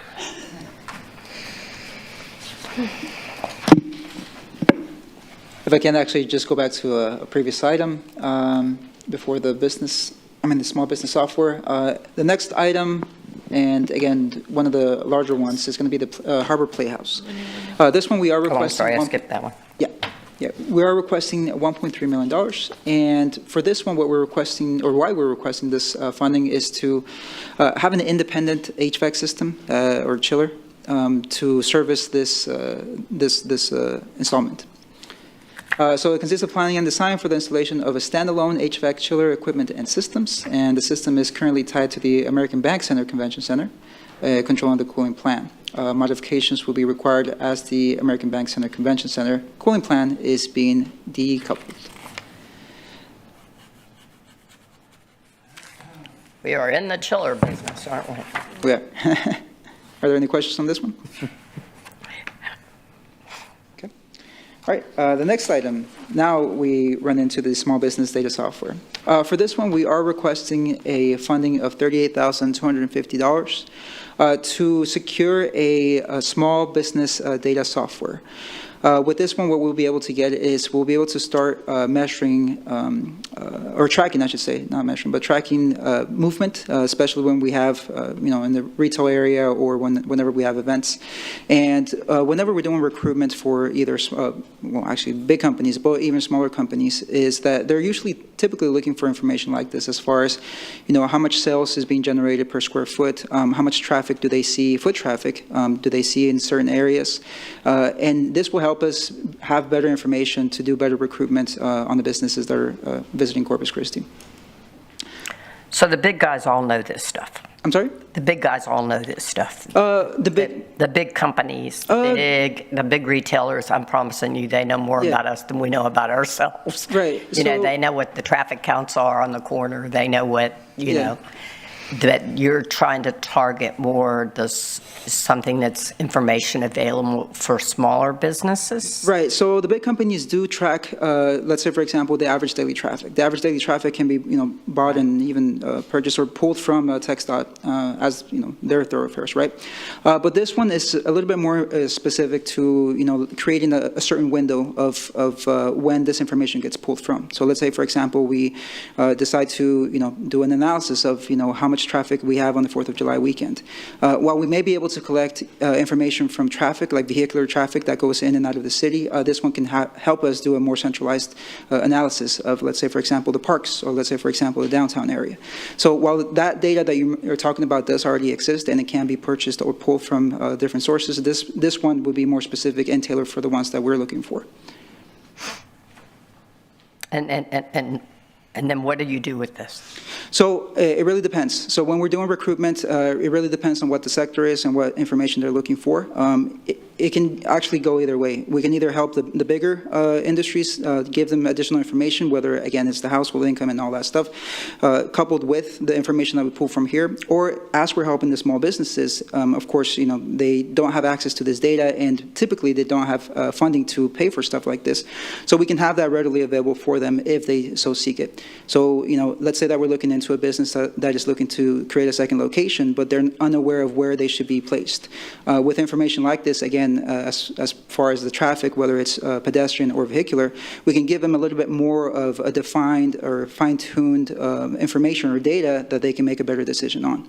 Again, while we can still use the data that is pulled or available to the public, again, we can just amplify our efforts with having additional information for us to help these small businesses and the bigger recruitment. So the great age-old problem. You've got good information here. But you've got an audience over here. How is that audience going to know you've got it? So actually, that brings us to the next one. I don't know if that was on purpose, but thank you for that. Thank you. So yes, one of the things that I've noticed since I've started here, and actually I just started my 4th week, so this is a lot of fun. It's been a lot of fun. Is the need for the general public, specifically the businesses that are already here, to know what kind of services we provide. And while we do have a portion of the city's website designated for economic development, there seems to be a lack thereof information that we can provide to the small businesses and the local businesses about what we can offer. So the next item that we're going to present to you guys, and it's actually the 6th and final item, is funding for $50,000 to be able to better improve our efforts, communication efforts to everybody that, I guess, quote unquote, falls within the cracks. While we do have an agency that dedicates themselves to the downtown, while we do have an agency that, helps us with recruitment of larger businesses like the Corpus Christi Regional Economic Development Corporation, as Heather mentioned, there are some people that fall within the cracks. Maybe they're not registered with the chamber. Maybe they don't necessarily fall within the downtown district. Maybe they're not a big industry. So one of our things is that we want to fill that space, that void, and really be able to reach out to them so that they, A, don't feel forgotten, but also that we can cover other areas that have not been focused on. One of the examples is the Cal Allen area, where, again, they're very isolated from the downtown management district. I haven't seen any major industry out there, but there's certainly a lot of small businesses that are out there that we can reach out to that we have not had the chance to do so. So again, our proposal here is that with the $50,000, we use that towards marketing efforts to be able to reach out to these people and essentially start fine-tuning our services to be able to A, either improve them, or B, if they don't exist, to create those services. And in the what you would include, I mean, I saw partner agencies, but it would also include, tours and those kind of programs, because that seems to have been what came up in the council is, how do I know what all you've got? It's not just or whatever. I think that goes a lot with the partnerships. We definitely want to do some cross-promoting, even if we do, or even if we don't actually manage those services. Let's say for the downtown management service or district, we still want to put it somewhere in our website. What's available, so that people, whether they land on our page, whether they land on the DMD's page, they know, like, look, Corpus Christi, this is what they offer. Fine, if I am going to be landing on the downtown area, then I probably need to reach out to the DMD. But in general, we want to have a site where anybody like, let's say somebody from Houston says, you know what, I want to expand markets. Where do I go? So that they can just land on our page and say, look, Corpus Christi has all these different services available to them. And again, it doesn't necessarily have to be through us, but we definitely want to make sure that we're getting that message out there. Okay. So this feels a little bit like a repetitive item from the small business events. I mean, y'all talked about the purpose of that being to connect with small businesses and provide them with information of what services were available to them, and then we're doing it again in this PR and marketing initiative. So really, it's a total $100,000 marketing request that's coming before us, just broken up into two different. Yeah, so if we go back to the other slide, for the small business, this one is dedicated just for 2 events as of now. So for 2 events, when we're talking about the other $50,000 for the marketing, we're talking about a message overall. So while we hope to create 2 events where, again, we're assisting small businesses, the $50,000 that we're requesting out of the first item I mentioned will be dedicated just for the events themselves. Whereas the recurring expenses of the $50,000 for the marketing will be year-long. So it can be their website, it can be actual communications through media, social media, platforms, and the like. So while the first 50 is 2 events, the other 50 is spread out throughout the year. What metrics are going to be established to determine whether or not this $50,000 is really growing the small business awareness of what is provided to them here? Yeah, most definitely. I think we can definitely create a survey where, we can ask them, like, hey, have the services that, were available been provided to you before? And if not, why have they not been provided to you? Again, one of the biggest examples I can think of is just general specific geographical areas within the city that just have cannot take advantage of, like, say, TERS 4. So we can survey these guys and ask them, like, well, how can we provide or, send services to you guys? And through those surveys, we can come back to you guys and create additional programs.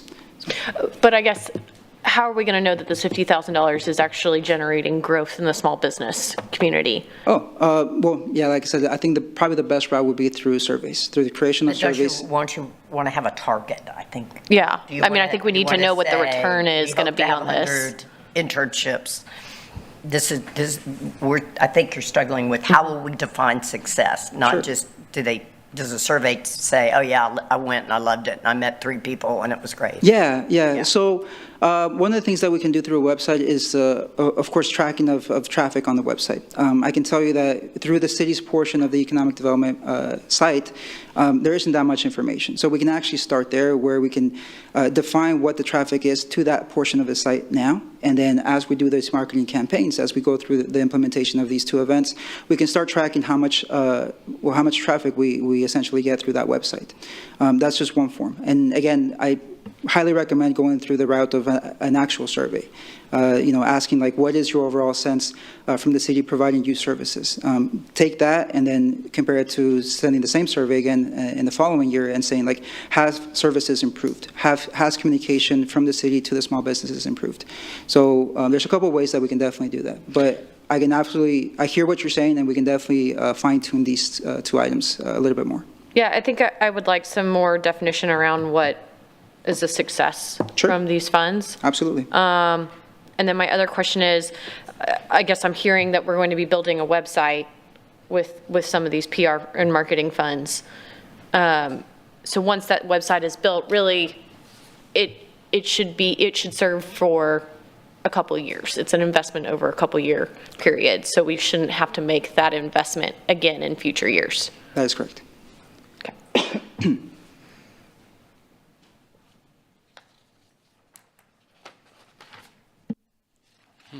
Well, this is not, let me back up here. We're not necessarily paying to develop the website. We're paying to get the information that we think is marketing oriented on the city's website. Does that make sense? Yes. Is that the distinction? We're content providers, not IT software. Oh, yes. Yes. Yeah, okay. no, correct. Yeah. Yeah, now I understand it. Yes, no. So I guess on that note, content might change every year. So there may be some annual updating. If it works, if it's successful, you may want to add programs or subtract or... Does that make sense? Yes, exactly. So we would be utilizing the city's website. As a matter of fact, we will be rolling out a new version of the city's website, I think in August timeframe. So we're really excited about that. But this will help with the consistency in content, the building of content, publications, things along those lines to help be more consistent. Right now, it's kind of scattered. Help us make sure we have things set up correctly, and then also doing the outreach to provide that, whether it be through radio, through TV, through spots, through focus interviews, things like that this will help us create that content and get that content out with the information. Does that make sense? Okay. Anything? All right. These are great questions, by the way. I had a question, but Yes. I don't know if it's a question, but Sure. the city had a EDC staff member here. Okay. As a matter of fact, they had 2 of them. I'm not Back in aware of- 2010 through 2016, and then they decided to remove that and just send that individual back to EDC. So I can't speak to where they went through. There were 2, my understanding is that there was a business liaison and then possibly another staff member that was focused on economic development. And so my understanding, those positions were eliminated, I think, like you said, 2016 or so. Yeah. The city utilized the downtown management district to work on the downtown TERS. But I believe that there was one position position retained, which was the business liaison. I know Alyssa Barrera-Mason had been in that position. She went to the Downtown Management District, and then there was another person in that position. When I got here in 2020, there was just one person that worked on all of the TERSs in Type A and Type B. Since then, we've created an economic development department that consists of staff members that are focused on economic development. And so this is part of what will be helping support those efforts. And so there's now a focused economic development department, including a director, assistant director, and several staff members.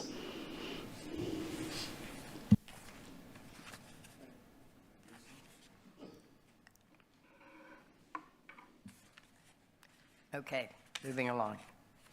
Housing, anything? Yes, so actually that, yes, that ends my presentation, and I'll go ahead and give this back to Heather. Yeah. And so what we will need from the board is what, of the proposed projects are you interested in support of including within the budget for fiscal year 25? Do you want to take housing separate from? Yeah, I would like to take, because these are specifically within the Economic Development Fund, and so we'd like to go ahead and take these separately, and then we can move into the other two funds.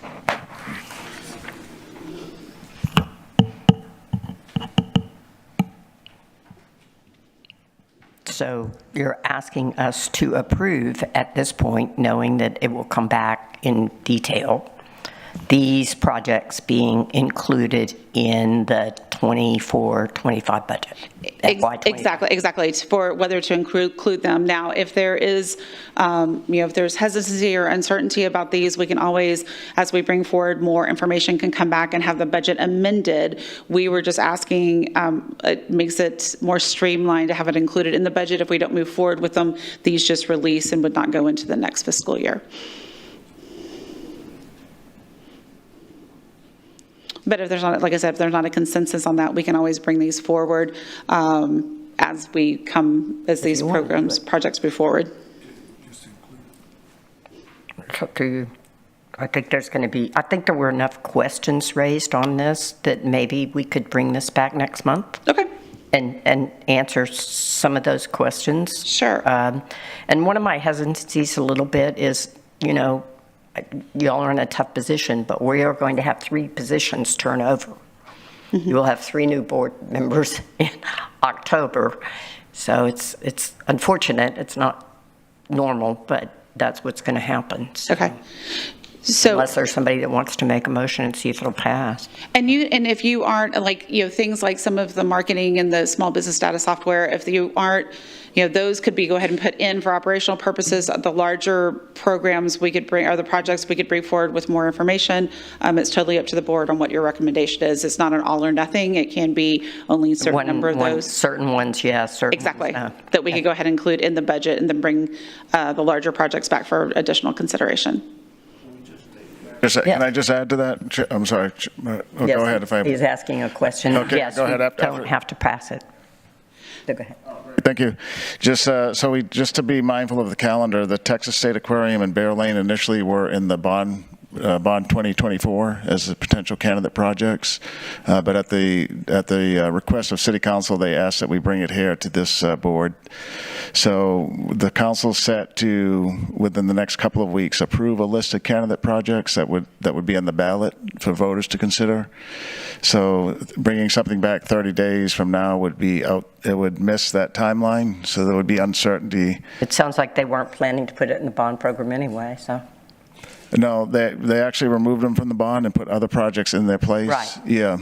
So things might not. Yeah. So but the staff would recommend back to them if this board doesn't want to, if this board says delay or wait or don't approve, we would inform the City Council so that they may substitute out other projects for these that are in the current list, just to put that on our radar.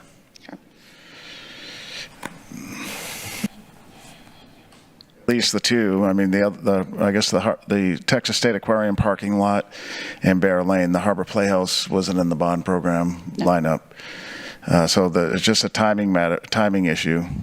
If there's uncertainty as to whether or not this board would fund the aquarium and Bear Lane, the council may add those back in and take something else out of the bond program. which will be approved before, with looking right now at the first meeting in August for that first week. Just to be clear, if we include this in the budget, we can amend, right? Yes.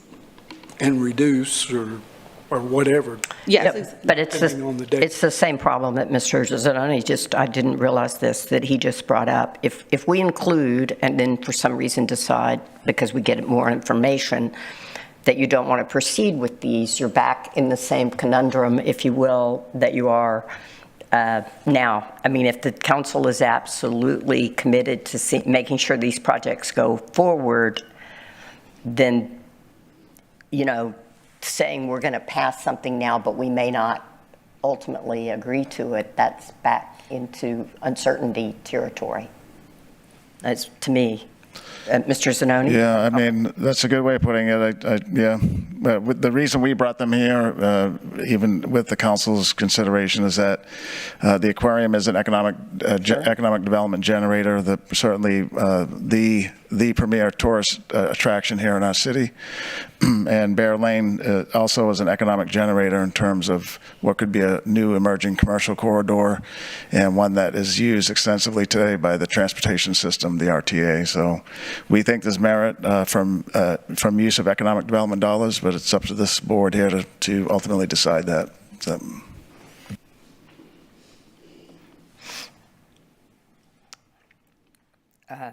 Well, it's interesting because in general, these, at least the way we've looked at them in the past, haven't necessarily, I mean, sometimes we say, oh, it has to create so many jobs, and sometimes we have to say it has to retain jobs, and these two, neither one are clear on that level. Exactly. And that's one of the things that we don't have a real good, oh, this is what we get. Sure, yeah. Sure. Yeah, it is a little bit more, I won't say abstract because you are getting an asset. That's good. But the policy had been written so that these primarily projects had been, the projects that the Type B board awards is primarily focused on the creation of jobs. But under the law, these are allowable. You are able to utilize it for infrastructure. That's basically what we pivoted on the Sinatra House, is the fact that we're utilizing it for an infrastructure. And so it is eligible to be used for infrastructure in support of current or future economic development. Yes. Yeah. One other question I have. Sure. If you were to fund these totaling, what is it, $7 million? Would there, what would, and if the board decides that they want to pursue some of the CCRD, the projects that the CCRDC presented, which total, let's say, $3 million just Yes. there are sufficient funds to do them all? Yes, based off of, going back to the financial statement. So right now at the end of fiscal year 24, there is an estimated about $15 million fund balance that would be available going into fiscal year 25. We have currently $3.9 million of existing commitments right now. And so there would be sufficient fund balance to fund those commitments along with any additional, the $7 million that we And what about another 3 or 3.5? They're sufficient? Yes. Okay. Yes. I just wanted to make sure. Yeah. Yeah, because remember, some of our bigger commitments actually are still being paid out over several years, so they're not all due in fiscal year 25. And so there would be sufficient fund balance with the new revenue coming. But there would, and this is not to say it's bad, but it would be a significant, it would be expenditures $6 to $7 million over anticipated revenues if we funded all these things. It is, but we have the fund balance. Exactly. I got it. But, yep. but you are in essence spending 2.5 times what your incoming revenue is. Exactly. And it's because you've spent, over the past several years, there's been significantly less spent than what the revenue is coming forward. So, economic development funding works a little bit different. These Type A and Type B, the TERSs work a little bit differently than an operating budget. And the fact that you don't always spend 100% of what you bring in because you wait for those certain projects to Well, and we've always sort of said, well, we need to have a little bit of a savings account in case some great project comes along. Exactly. I don't know if that's ever coming along, but. Is it worth considering reducing the Bear Lane project by the $1.5 million we have left in streets to keep that if we did have another project come along available. I mean, it's definitely, We have that the is a definite 1.5 million option. in the streets that hasn't been Sure. allocated. Yep. You could definitely do that. Do the combination of funding of the 1.5 from streets and the remainder. Well, and my concern again is we're taking Bear Lane all the way from North Project Island to Joe Mirror. There's nothing out there. There's not much out once you get past the first 50% of this project, you know? I'm sorry, Mr. Young wants to talk. And we definitely understand the concerns, but as City Manager stated, we have to keep the eye on potential growth, number one. Then number two, it only makes sense to do the entire corridor versus a portion of it. And then number three, it's basically a great return on the investment if we're going to be able to leverage that federal funding. So we definitely understand that concern, but we definitely are keeping an eye on, that leverage funding and making sure that the entire corridor. Is there anything to say that we wouldn't be eligible for the $10 million? I mean, I don't know we still don't know what the $10 million is based on. Yes, ma'am. Is that the whole corridor, or is that, it does not seem like to me it's reasonable to assume that $10 million in federal funding is going to do this, Yes, this ma'am. whole 5 miles or whatever it is. And again, the $10 million, I'll just utilize that as an example. We haven't got that final figure from the RTA nor the federal government yet, but the conversations that have been had with the RTA leadership is the understanding that the city is looking at that corridor from those specific limits and not just a portion of the corridor, and they agree.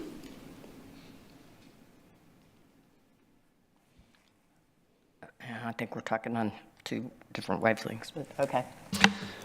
It's a little confusing, but I guess at the end of the day, I may be the only one, but I'm okay as proposed. For the 3.8, is that the number? 3.9. 3.9. So what is your motion?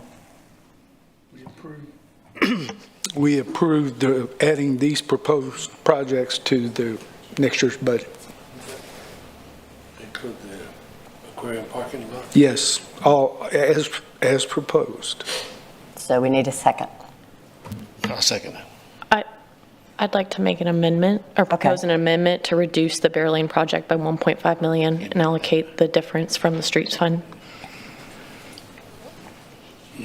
From the streets fund? For the Type A? streets. Okay, yeah. Yeah, Okay. that'd be. I'm okay with that.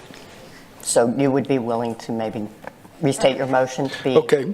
You can just second her amendment if you want. Yeah, or does anybody want to second the amendment? I'm sorry, the amount is 1.480182. You make another motion with a motion that's already on.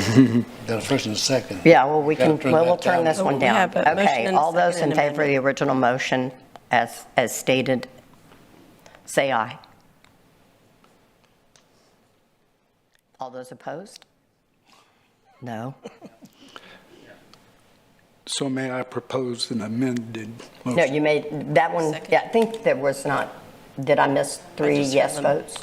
No, I think that failed. What was So the you vote can on try the another amendment? motion. Yeah.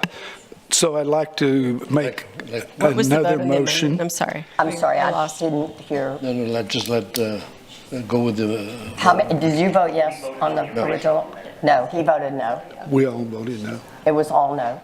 It was all no. It was all no. It was all no on no amendment. On the original You vote. restated No, your on the original original motion. We're going to come back with the second motion, Okay, I have an amended motion now. all right.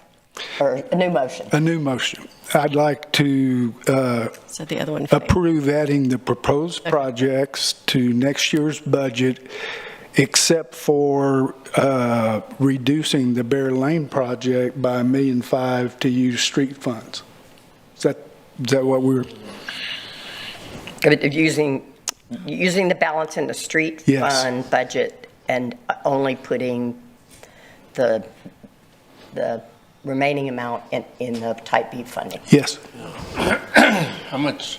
Well, how many streets could we do with that? I got it.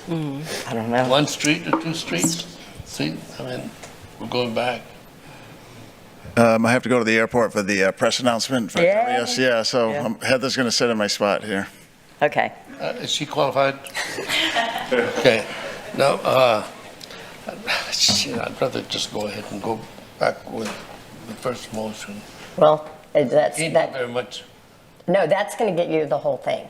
That gets you the whole thing. It takes 1.489 from streets. It's effectively the same. It's the same amount. It's just not using all the economic development. Yes. We have unused money in the streets, and we're switching that up. That one. I'll second the motion. Yeah, no, that's fine. Okay? So if I understand it correctly, the motion is to approve all the projects except, as proposed, except that relative to Bear Lane, the amount would be reduced equal to the amount of the remaining balance in the Economic Development Street Fund.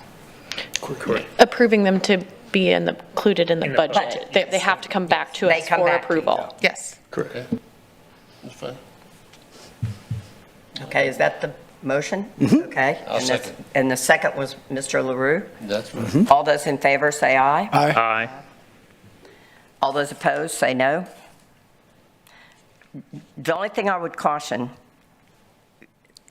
Ms. Holbrook, is it seems to me that there are some questions, particularly regarding the parking. Sure. And even this project. Okay. That to tell the council that if this board could come back with sufficient questions to not wish to proceed with this funding. So Okay. if they're absolutely want to see this, Then they need to. then they need to be with that understanding. Okay. Okay. Is that a fair statement? Yeah. Okay. And yes, we can definitely, and we will bring those back with a lot more detail to answer those questions. And you prior. can still bring that to us even next month? Yes. In more detail? Yes. Okay, great. Yes, exactly. Okay. And bring a diagram of the whole parking lot. Okay. Where it is, yeah. Sure, we can do that.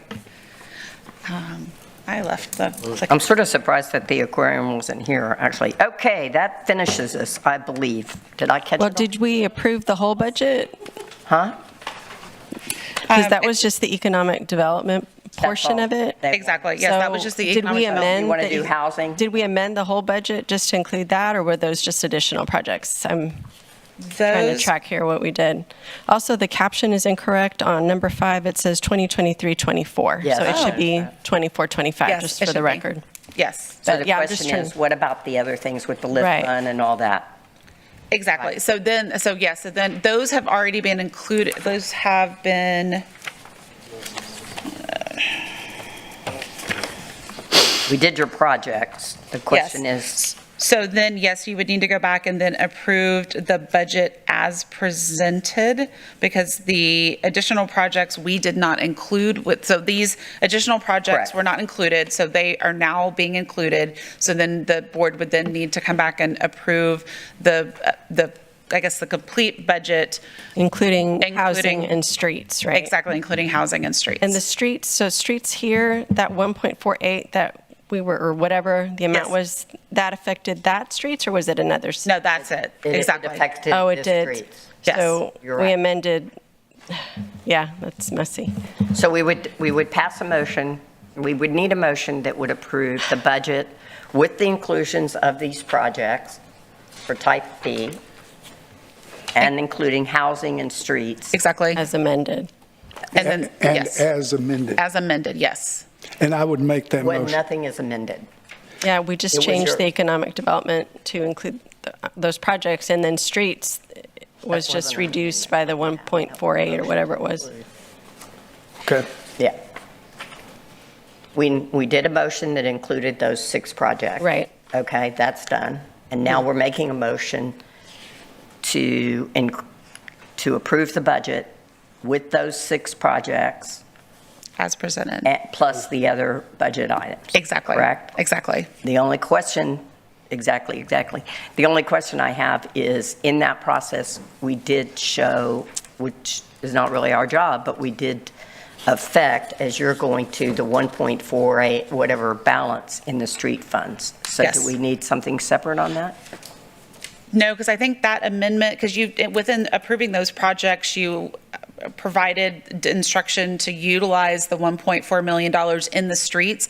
As of right, as this is presented, that 1.4 or 1.5 was not assigned to a specific project. You have now assigned it to a specific project, so I don't believe that there needs to be an additional amendment. Jackie? Well, in fact, it's probably even more complicated than that because, I hate to make this, but we go back and forth. We don't really pick the road projects. All we said was, we'll put up that amount of money out of type B. City council, we'd suggest that you use the 1.4 out of the existing. Exactly, but as the budget is presented, it did not include that 1.4. We only had budgeted 2.5 million, which is the replacement for the Williams Street project. So through this process, you did basically say, or directed us to utilize the 1.4. So I think that would. As long as Jackie's good with it. It's clear as mud. Yes. Okay. I would be good with that. Okay, so let's get a motion to approve the budget as presented and on the project, with the projects included. So moved. Okay, Mr. Second. Wilson, thank you. Second, Mr. Temez. All those in favor say aye. Aye. Now, Ms. Huerta, have we done it all? Yes, we're just going to have to ask the legal. Yes, I just need to figure out what to put in the minutes. Yeah. So we approved Yes, the we approved the budget. That's right. with those 6 projects. Correct. And with the 1.4, whatever the balance is. Yeah, so we made a motion to do something. I just don't know what it is yet. So I'll talk to them and straighten it out. Okay. Have fun. I know, it will be. It's just, well, okay, I don't think it's that bad. All right, if there's no further business, then let's consider this meeting adjourned finally, and let's move to type A. We We need.